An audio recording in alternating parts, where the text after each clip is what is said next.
Good morning students, जय श्री कृष्ण। केम छो? मजामां?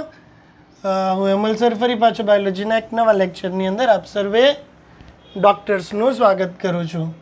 તો આપણે ભણી રહ્યા છીએ 11 સાયન્સની અંદર ચેપ્ટર નંબર 10, રાઈટ? એની અંદર સંપાચન લાસ્ટ લેક્ચરમાં આપણે પૂરું કર્યું। હવે આજે આપણે નવો ટોપિક સ્ટાર્ટ કરવાનો છે, એનું નામ છે અર્ધીકરણ, ધેટ ઇઝ મિયોસિસ। સંભાજન એટલે માઇટોસિસ, અર્ધીકરણ એટલે મિયોસિસ। સંભાજન એટલે શું? માઇટોસિસ હતું। અર્ધીકરણ એટલે શું? મિયોસિસ। અર્ધીકરણ શું છે? અર્ધીકરણ એક એવા પ્રકારનું કોષ વિભાજન છે કે જે સામાન્ય રીતે નવા ઉત્પન્ન થતા કોષોમાં, અર્ધીકરણ એક એવા પ્રકારનું કોષ વિભાજન છે કે જેને અંતર્ગત નવા ઉત્પન્ન થતા કોષોમાં રંગસૂત્રોની સંખ્યા માતૃકોષમાં હોય એના કરતાં અડધી થઈ જાય છે। અર્ધીકરણ એક એવા પ્રકારનું કોષ વિભાજન છે કે જેને અંતર્ગત નવા સર્જાતા કોષોમાં અર્ધીકરણ એક એવા પ્રકારનું કોષ વિભાજન છે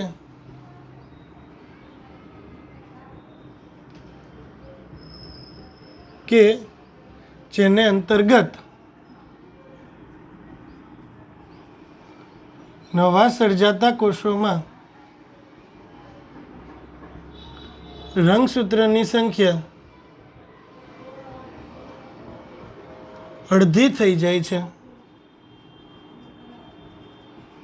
એટલે કે 2n હતું ને એમાંથી n થઈ જાય, બરાબર? આ પ્રક્રિયા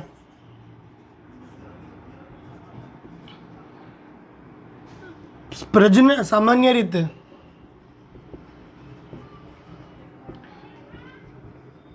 પ્રજનન કોષોના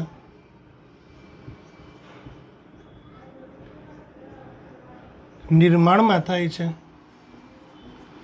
પ્રજનન કોષોનું નિર્માણ થાય ને એ પ્રક્રિયા દરમિયાન આ પ્રક્રિયા થાય છે। લાઈક શુક્રકોષોનું નિર્માણ થાય ને ત્યારે આ પ્રક્રિયા થાય, અંડકોષોનું નિર્માણ થાય ને ત્યારે આ પ્રક્રિયા થાય છે।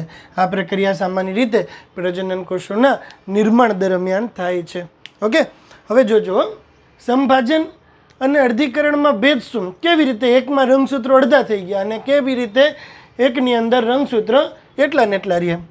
આ હું ભાજનાવસ્થા ડ્રો કરું છું। ભાજનાવસ્થા આપણે ખબર છે, ભાજનાવસ્થા દરમિયાન નામ બોલતા જાઓ: તારા કેન્દ્ર, તારા કિરણો, તારા કેન્દ્ર, તારા કિરણો, દ્વિધ્રુવીય ત્રાક। ઓકે, રંગસૂત્રના સેન્ટ્રોમિયર દ્વિધ્રુવીય ત્રાક સાથે જોડાઈ કોષના મધ્ય ભાગમાં ગોઠવાઈ જાય। ઓકે, આ ભાજનાવસ્થા હે ને? હવે સંભાજનમાં શું થતું હતું? સંભાજનની ભાજનોત્તર અવસ્થાઓ, ભાજનોત્તર અવસ્થા, એની અંદર શું થતું હતું? યાદ કરો જોઈ, તારા કેન્દ્ર, ત્રાકતંતુ, સેન્ટ્રોમિયરનું વિભાજન થાય, એકલ સૂત્રો છૂટા પડે, ત્રાકતંતુઓનું સંકોચન થાય, એકલ સૂત્રો વિરુદ્ધ ધ્રુવ તરફ ગતિ કરે।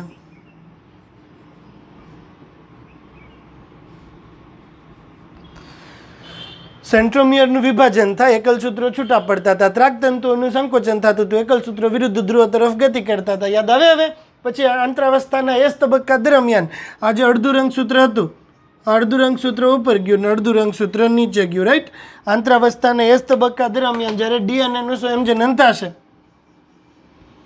ત્યારે સામેની પેર પોતાની જાતે બનાવી લે છે। એટલા માટે સંભાજનમાં પેઢી દર પેઢી રંગસૂત્રોની સંખ્યા એટલી ને એટલી જ રહેશે। હવે જોજો, ઇન્ટરેસ્ટિંગ વસ્તુ છે, અર્ધીકરણમાં કેમ રંગસૂત્રોની સંખ્યા અડધી થઈ ગઈ?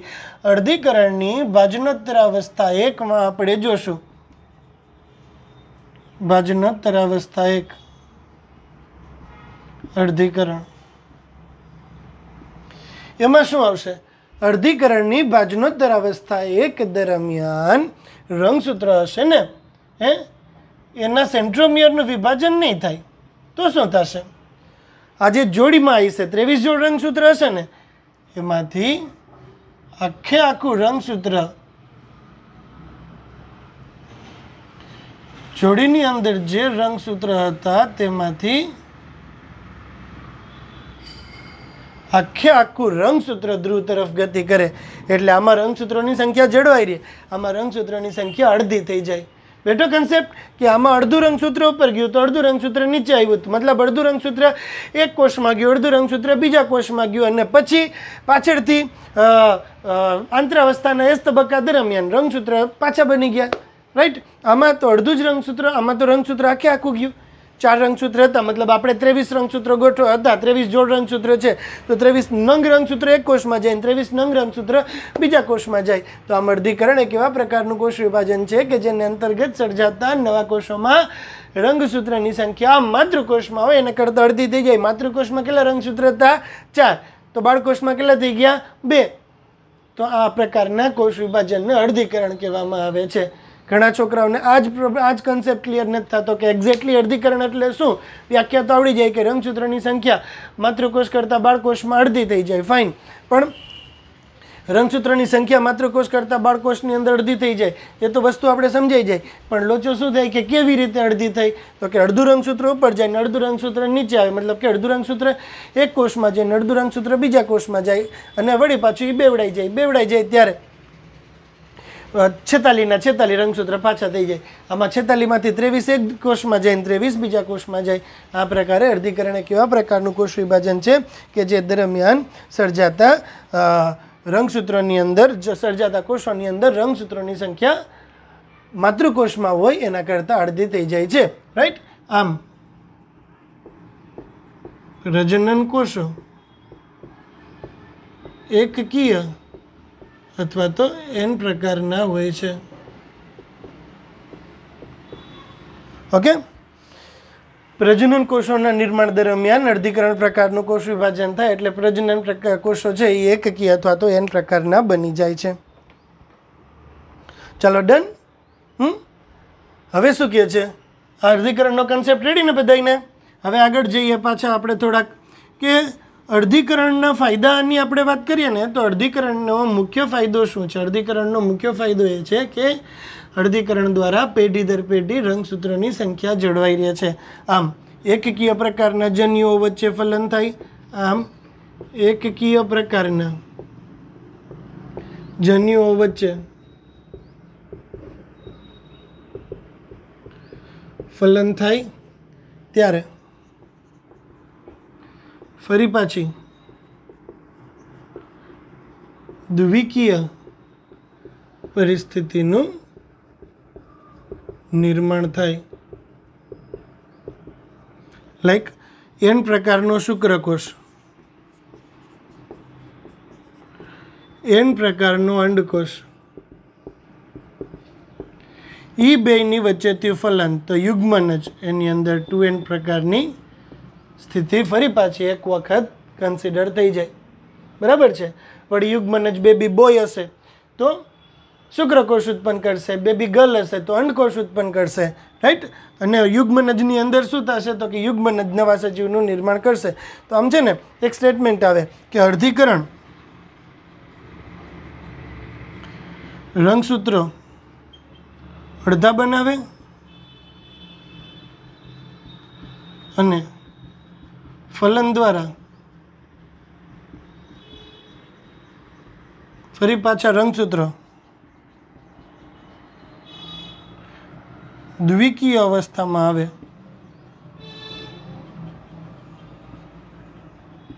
આમ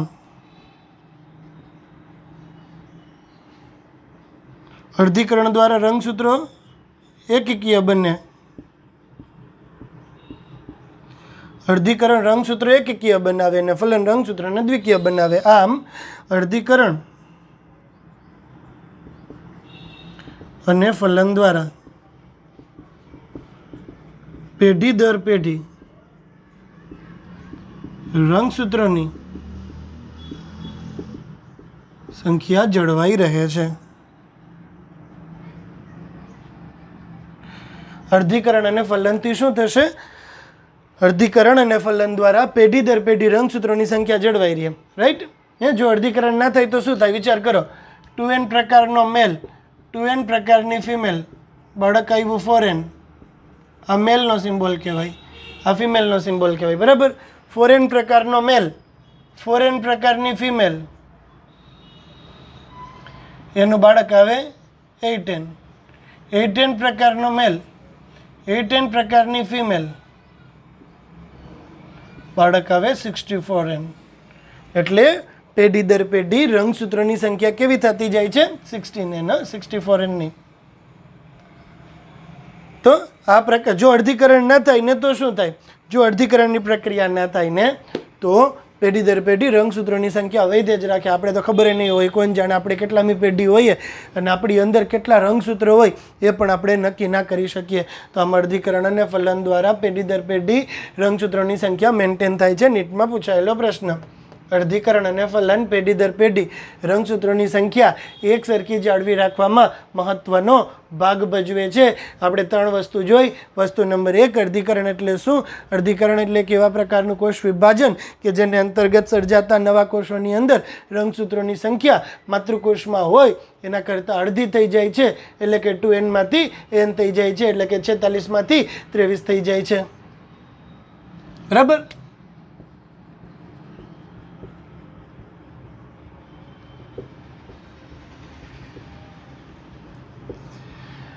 આ એક એવા પ્રકારનું કોષ વિભાજન છે કે જે પ્રજનન કોષોના નિર્માણ દરમિયાન થાય છે. આ એક એવા પ્રકારનું કોષ વિભાજન છે કે જે ક્યારે થાય છે? પ્રજનન કોષોના નિર્માણ દરમિયાન થાય છે. આ પ્રકારનું કોષ વિભાજન ક્યારે થાય? આ પ્રકારનું કોષ વિભાજન પ્રજનન કોષોના નિર્માણ દરમિયાન થાય છે. ઓકે, પ્રજનન કોષ એટલે લાઈક હું એમ કહું તમને, આ પ્રશ્ન બહુ પૂછાય. શુક્રકોષમાં ના થાય. હા, પ્રજનન શુક્રકોષમાં ના થાય તો ક્યાં થાય? આ પ્રજનન શુક્રકોષના નિર્માણમાં થાય. આ પ્રજનન શુક્રકોષમાં નથી થતું, પરંતુ આ પ્રજનન શુક્રકોષના નિર્માણમાં થાય છે. આ પ્રકારનું કોષ વિભાજન અર્ધીકરણમાં, આ પ્રકારનું કોષ વિભાજન અંડકોષમાં ના થાય પણ અંડકોષોના નિર્માણમાં થાય. યાદ રાખજો, કેમાં થાય છે? જે તે કોષના નિર્માણમાં થાય છે. એક વખત શુક્રકોષ બની જાય પછી શુક્રકોષનું અર્ધીકરણ ના થાય. અર્ધીકરણની નીપજ જ શુક્રકોષ છે. અંડકોષ છે એમાં અર્ધીકરણ ના થાય. અંડકોષ અર્ધીકરણની નીપજ જ છે. એટલે કે પ્રજનન કોષોના નિર્માણમાં થાય છે, પ્રજનન કોષોમાં નથી થતું, રાઈટ. એના લીધે એકકીય પ્રકારના જન્યુઓનું નિર્માણ થાય. એકકીય પ્રકારના જન્યુઓ વચ્ચે જ્યારે ફલનની પ્રક્રિયા થાય ત્યારે યુગ્મનજની અંદર દ્વિકીય સ્થિતિ પુનઃ પ્રસ્થાપિત થઈ જાય. તો આમ અર્ધીકરણ અને ફલન પેઢી દર પેઢી રંગસૂત્રોની સંખ્યા એક સરખી જાળવી રાખવામાં મહત્વનો ભાગ ભજવે છે. અને જો અર્ધીકરણની પ્રક્રિયા ના થાય ને તો પેઢી દર પેઢી રંગસૂત્રોની સંખ્યા વૈધે જ રાખે. ઓકે, અર્ધીકરણ વિશે આપણે પ્રસ્તાવના જોઈ, રાઈટ. હવે આપણે અર્ધીકરણને આગળ વધારીએ. અર્ધીકરણ પ્રકારનું કોષ વિભાજન છે ને એ પ્રજનન કોષોના નિર્માણમાં થાય. અર્ધીકરણ પ્રકારના કોષ વિભાજનની અંદર સર્જાતા નવા કોષોની અંદર રંગસૂત્રોની સંખ્યા માતૃકોષ કરતાં અડધી થઈ જાય. અર્ધીકરણ વિભાજન 2 પ્રકારે થાય. કેટલા પ્રકારે થશે અર્ધીકરણ વિભાજન? 2 પ્રકારે થશે. કયા 2 પ્રકારે અર્ધીકરણ વિભાજન થશે? અર્ધીકરણ વિભાજન 1 અને અર્ધીકરણ વિભાજન 2. એમ 2 સ્ટેપમાં અર્ધીકરણ વિભાજન થશે. સંભાજન એક જ સ્ટેપમાં થતું હતું અને 2 કોષો આપણને મળતા હતા. અર્ધીકરણ 2 સ્ટેપમાં થાય અને એના લીધે આપણે 4 કોષો મળે. સંભાજન એક જ સ્ટેપમાં થતું હતું, 2 કોષો ઉત્પન્ન કરતું હતું. અર્ધીકરણ 2 સ્ટેપમાં થાય અને 4 કોષો ઉત્પન્ન કરે. અર્ધીકરણ વિભાજન 2 પ્રકારે થાય. આને અર્ધીકરણ વિભાજન 1 કહેવાય અને આને અર્ધીકરણ વિભાજન 2 કહેવાય. આ પ્રક્રિયા કેટલા તબક્કે થાય? આ પ્રક્રિયા 2 તબક્કે થાય. આને કહેવાય અર્ધીકરણ વિભાજન 1. આને કહેવાય અર્ધીકરણ વિભાજન 2. ઓકે, આમાં જોયું તમે રંગસૂત્રો 46 માંથી કેટલા થઈ ગયા? 23. બરાબર. એટલે કે રંગસૂત્રોની સંખ્યા અડધી થઈ ગઈ ને, એટલે આને અર્ધસૂત્રણ અથવા રિડક્શનલ ડિવિઝન કહેવાય. હવે આમાં 23 ને 23 જ રહ્યા, તો આને સમસૂત્રણ અથવા ઇક્વેશનલ ડિવિઝન કહેવાય. ઓકે, અર્ધીકરણની પ્રક્રિયા કેટલા તબક્કે થાય? અર્ધીકરણની પ્રક્રિયા 2 તબક્કે થાય. અર્ધીકરણના 2 પ્રકાર ક્યાં ક્યાં થશે? અર્ધીકરણ વિભાજન 1 અને અર્ધીકરણ વિભાજન 2. અર્ધીકરણ વિભાજન 1 એટલે શું? તો કે અર્ધીકરણ વિભાજન 1 એટલે અર્ધસૂત્રણ, અને અર્ધસૂત્રણ એટલે કે રિડક્શનલ ડિવિઝન, કે જેની અંતર્ગત રંગસૂત્રોની સંખ્યા માતૃકોષ કરતાં અડધી થઈ જાય. અર્ધીકરણ વિભાજન 2 એ સમસૂત્રણ છે, એટલે કે ઇક્વેશનલ ડિવિઝન, કે જેની અંતર્ગત રંગસૂત્રોની સંખ્યા માતૃકોષ જેટલી જળવાઈ રહે. એટલે અહીંયા 46 રંગસૂત્ર હતા, એ હવે કેટલા થઈ ગયા? આમાં 23 થઈ ગયા. પણ પાછા બીજા સ્ટેપની અંદર 23 ના 23 જ રહે. બીજા સ્ટેપમાં 23 માંથી 12.5 ના થઈ જાય વળી પાછા, રાઈટ? ઓકે, 11.5 ના થઈ જાય.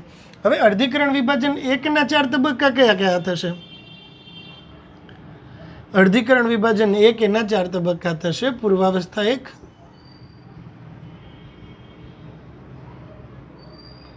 ભાજનાવસ્થા 1, ભાજનોત્તરાવસ્થા 1 અને અંત્યાવસ્થા 1. અમે તમને ફર્સ્ટ લેક્ચરની અંદર કહી દીધું, બરાબર? અર્ધીકરણ વિભાજન 1 ના 5 તબક્કાઓ, 4 તબક્કા: પૂર્વાવસ્થા 1, ભાજનાવસ્થા 1, ભાજનોત્તરાવસ્થા 1 અને અંત્યાવસ્થા 1. અર્ધીકરણ વિભાજન 2 ના 4 તબક્કા ક્યાં? પૂર્વાવસ્થા 2, ભાજનાવસ્થા 2, ભાજનોત્તરાવસ્થા 2 અને અંત્યાવસ્થા 2. આ બેની વચ્ચે કઈ અવસ્થા આવે? આપણે ખબર જ છે, આ બેની વચ્ચે આવે આંતરકોષ વિભાજન અથવા ઇન્ટરકાઇનેસિસ. આંતરકોષ વિભાજન અથવા તો ઇન્ટરકાઇનેસિસ, આ બે વચ્ચે આવતો એક બહુ નાનો, એકદમ ટૂંકામાં ટૂંકો તબક્કો છે. હવે આગળ જઈએ તો અર્ધીકરણની પ્રક્રિયા દરમિયાન શું થશે? રંગસૂત્રોની સંખ્યા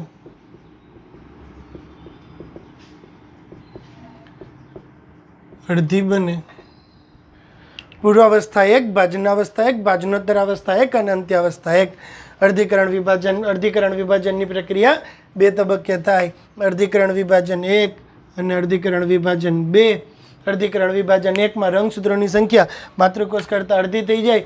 અર્ધસૂત્રણ. અર્ધીકરણ વિભાજન 2 માં રંગસૂત્રોની સંખ્યા માતૃકોષ જેટલી જળવાઈ રહી એટલે સમસૂત્રણ. અર્ધીકરણ વિભાજન 1 છે એની 4 પેટા અવસ્થાઓ છે: પૂર્વાવસ્થા 1, ભાજનાવસ્થા 1, ભાજનોત્તરાવસ્થા 1 અને અંત્યાવસ્થા 1. અને અર્ધીકરણ વિભાજન 2 એની 4 પેટા અવસ્થાઓ હતી: પૂર્વાવસ્થા 2, ભાજનાવસ્થા 2, ભાજનોત્તરાવસ્થા 2 અને અંત્યાવસ્થા 2.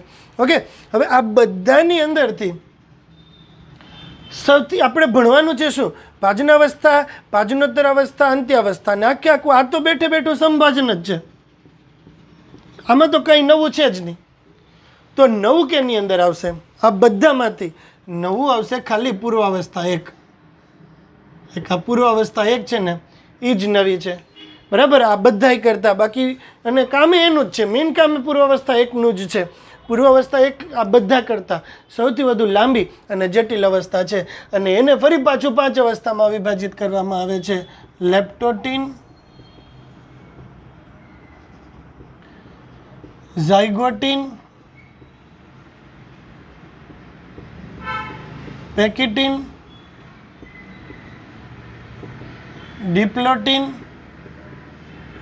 અને ડાયકાઇનેસિસ. હવે આપણે જે ભણવાનું બાકી છે ને આ જ બાકી છે: લેપ્ટોટીન, ઝાયગોટીન, પેકિટીન, ડિપ્લોટીન અને ડાયકાઇનેસિસ. આ જ વસ્તુ આપણે ભણવાની છે. કઈ વસ્તુ ભણવાની છે? લેપ્ટોટીન, ઝાયગોટીન, પેકિટીન, ડિપ્લોટીન અને ડાયકાઇનેસિસ. એટલે કે પૂર્વાવસ્થા 1. પૂર્વાવસ્થા 1 જ ખાલી અલગ છે, બાકી ભાજનોત્તરાવસ્થા, ભાજનાવસ્થા, ભાજનોત્તરાવસ્થા, અંત્યાવસ્થા સેમ ટુ સેમ. આ તો ભણવાનું જ નથી, કારણ કે એ ભણવાનું નથી. આઈ મીન ટુ સે કે આપણે આવડે જ છે એમ, કારણ કે એ બેઠું બેઠું સંભાજન જ છે, એટલે ભણવાનું નથી, એટલે મૂકીને દેવાનું, કોર્સમાં નથી એમ નહીં.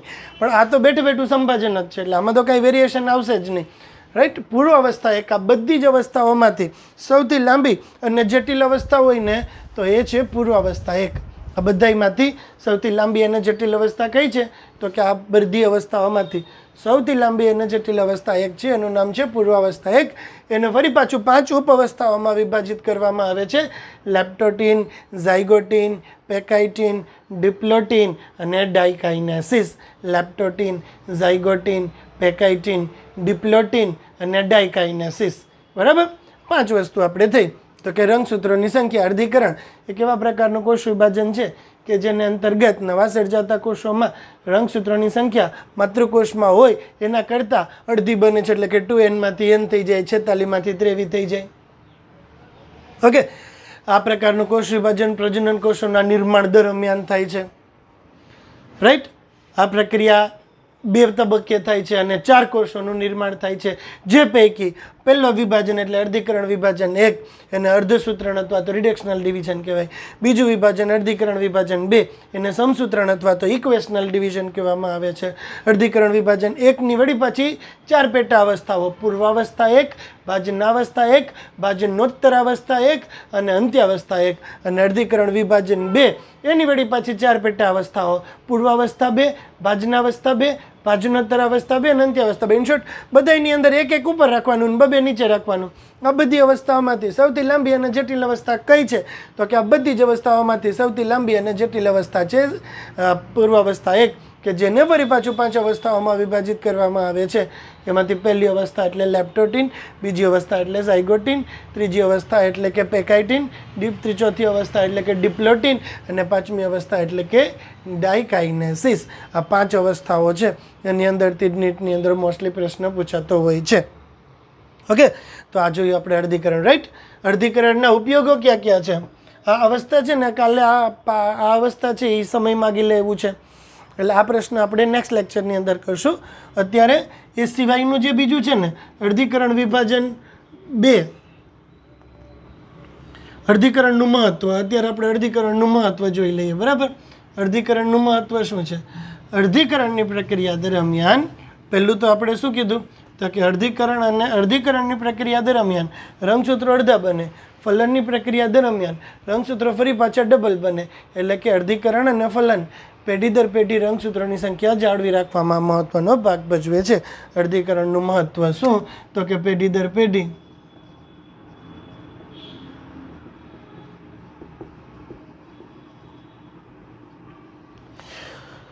શું છે? અર્ધીકરણનું મહત્વ પેઢી દર પેઢી રંગસૂત્રોની સંખ્યા જાળવી રાખે છે.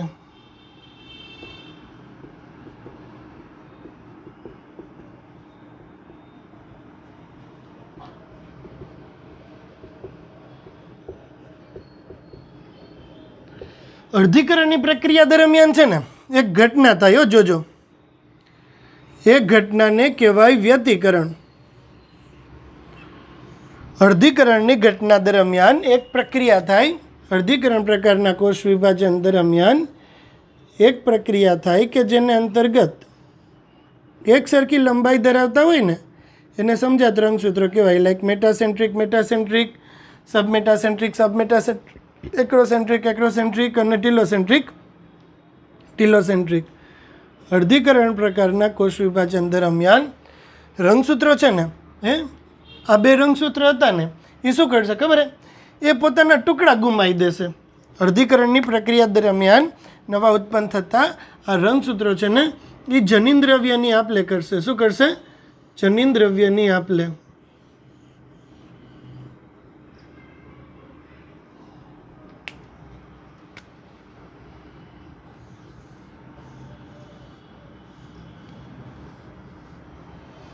જો ઇન્ટરેસ્ટિંગ વસ્તુ છે. આમાંથી લાલનો ટુકડો તૂટી ગયો અને અહીંયા આને લાગી ગયો, અને આ કાળો રંગસૂત્ર છે તો એનો કાળાનો ટુકડો એને લાગી ગયો. જોયું? આ નવા કોમ્બિનેશન બન્યો. હજી અહીંયા બનાવી એક કોમ્બિનેશન.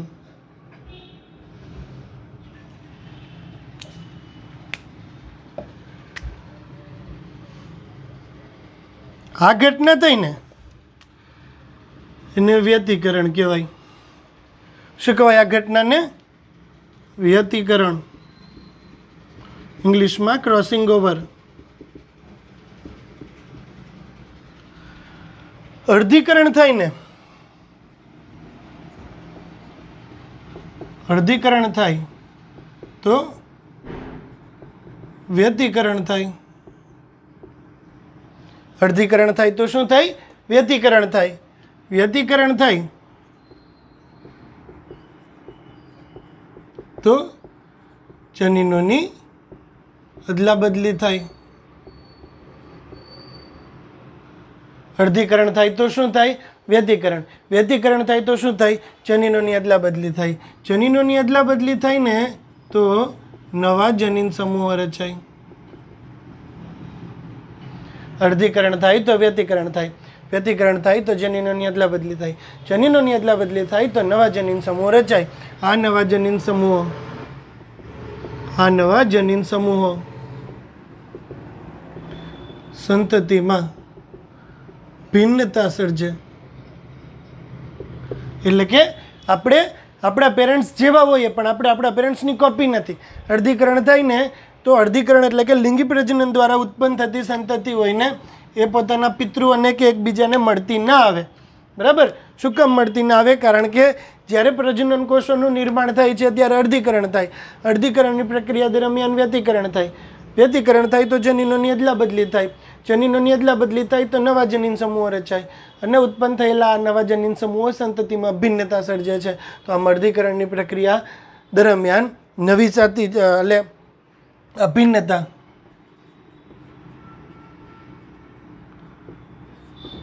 ઉદ્વિકાસની ક્રિયામાં મહત્વનો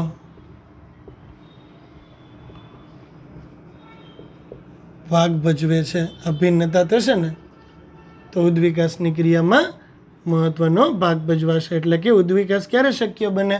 ભિન્નતા સર્જાય ને તો જ ઉદ્વિકાસ શક્ય બને. ભિન્નતા વગર કોઈ દિવસ ઉદ્વિકાસ શક્ય બનતો નથી. તો આપણે અર્ધીકરણ વિશે પ્રસ્તાવના જોઈ, અર્ધીકરણનું મહત્વ જોયું. હવે પ્રશ્ન બાકી છે અર્ધીકરણની અવસ્થાઓ. એમાંથી પહેલી અવસ્થા એટલે અર્ધીકરણની પૂર્વાવસ્થા 1 એ આપણે નવા લેક્ચરની અંદર જોશું. રાઈટ? એટલે લગભગ કદાચ એકાદ લેક્ચરની અંદર આપણે આશા રાખીએ કે કાલના લેક્ચરની અંદર આપણો પાઠ પૂરો થઈ જાય. ઓકે, સારું. તો આજે આટલું રાખીએ, કાલે પાછા મળીએ. Good bye and have a nice time.